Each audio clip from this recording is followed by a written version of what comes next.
১৩ বছরের পুঞ্জীভূত বিদ্রোহ অবশেষে উৎখাত করতে সক্ষম হল সিরিয়ার প্রেসিডেন্ট বাশার আল আসাদের রাজত্ব। বাশার দেশ ছেড়ে পালানোর পরপরই রাজধানীর দামেস্কের অদূরে হামা ও আলেপ্পোর আয়নাঘর কুখ্যাত কারাগার সাইয়াদনায়া থেকে উদ্ধার করা হলো কয়েক হাজার বন্দীকে। কুখ্যাত এই সাইয়াদনায়া কারাগার স্থানীয়দের কাছে পরিচিত হয়ে উঠেছিল কসাইখানা হিসেবে।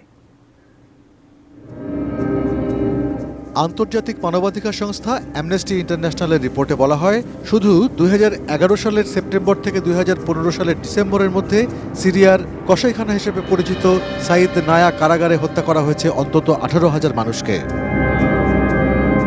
অন্যদিকে যুক্তরাজ্য ভিত্তিক সংগঠন সিরিয়ান অবজারভেটরি ফর হিউম্যান রাইটসের আরেকটি রিপোর্টে বলা হয়, ২০১১ সালে দেশটিতে বিদ্রোহ শুরুর পর থেকে ১ লাখের বেশি মানুষকে হত্যা করেছে আসাদ প্রশাসন। তার মধ্যে ৩০,০০০কেই হত্যা করা হয়েছে এই সাইয়াদনায়া কারাগারে। রিগেল এম্পোরিয়াম হানিবার্ড অফারে জিতে নিতে পারেন ইন্দোনেশিয়ার বালিতে স্বপ্নের হানিমুন। অ্যামনেস্টি জানায়, দামেস্কের অদূরে অবস্থিত এই সাইয়াদনায়া সামরিক কারাগারটিতে রয়েছে ২টি টর্চার সেল। এর মধ্যে লাল দালান হিসেবে পরিচিত সেলে রাখা হতো বিদ্রোহে জড়িত সন্দেহভাজন বেসামরিক নাগরিকদের, আর সাদা দালান বরাদ্দ ছিল সরকারি কর্মচারী ও বিদ্রোহী ইন্ধনদাতা সামরিক বাহিনীর সদস্যদের জন্য।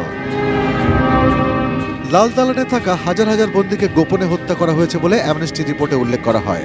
সামরিক আদালতে বিচারের নামে ১ থেকে ৩ মিনিটের মধ্যে দেয়া হতো মৃত্যুদণ্ড। এরপর তাদের লাল দালানে নিয়ে ২-৩ ঘন্টা ধরে মারধর করে সন্ধ্যা নামলে নেওয়া হতো সাদা দালানের বেসমেন্টে। সেখানে একসঙ্গে ফাঁসিতে ঝোলানো হতো ২০ থেকে ৫০ জন মানুষকে। সাইয়াদনায়ার লাল দালানে যেসব বন্দীকে রাখা হতো তাদের উপর প্রতিদিনই চলত অকথ্য অমানবিক নির্যাতন। রাখা হতো অনাহারে, দেয়া হতো না কোনো ধরনের চিকিৎসা সেবা, পরিচ্ছন্নতা সেখানে আকাশকুসুম কল্পনা। সেখানে অনেক বন্দী আক্রান্ত হতেন সাইকোসিসের মতো মারাত্মক মানসিক অসুখে।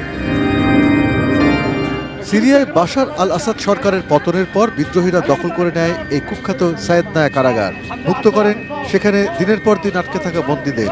মুক্তি পাওয়ার পরেও সেখানকার অনেকেই কথা বলতে পারছেন না, এমনকি তাদের বাড়ির ঠিকানাও হারিয়ে গেছে তাদের স্মৃতি থেকে।